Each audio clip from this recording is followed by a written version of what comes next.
Hello साथीहरू, उहाँ हुनुहुन्छ सुमन अनि यहाँ छु म। अनि हाम्रो मेरी भान्जी हुनुहुन्छ, उहाँ चाहिँ खाना लाग्नु भएको छ। अनि यहाँ छ हाम्रो बफ छोइला।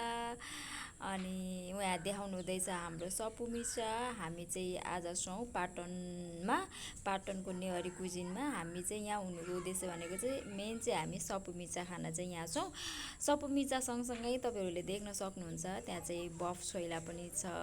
अनि उहाँ चाहिँ एकदमै धेरै एक्साइटेड हुनुहुन्छ। हामी सबैको चाहिँ फर्स्ट टाइम हो यो सपुमिचा खाने चाहिँ। सो उहाँ चाहिँ एक्सप्लेन गर्नुहुँदैछ उहाँ चाहिँ कतिसम्म खुसी हुनुहुन्छ, एक्साइटेड हुनुहुन्छ भनेर चाहिँ। अनि यहाँ चाहिँ देख्नु सक्नु चिकन छोइला, त्यो चाहिँ यहाँ सपुमिचा। अनि यहाँ चाहिँ उहाँ पर छ बफ छोइला।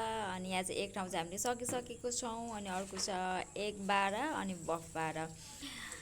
अनि हामी चाहिँ झापाबाट चाहिँ काठमाडौँ पाटन चाहिँ यही सपुमिचा खानै भनेर गएको हो होइन। अनि सपुमिचा चाहिँ कहिले पनि खाएको थिएनौँ। सो कस्तो हुन्छ यसको टेस्ट भन्ने पनि एकदमै धेरै हामीले चाहिँ उत्सुकता थियो। अनि हामी चाहिँ खाना लागेको छौँ, हामी 3जना मात्रै हो सपुमिचा खाने। हाम्रो मेरी भान्जी र हाम्रो अर्को सरुदी चाहिँ खानुहुन्न।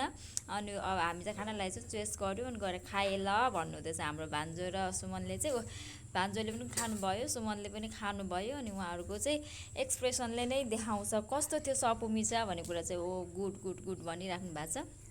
औँला पनि चाट्नु हुँदैछ। यति भन्दै बाई बाई।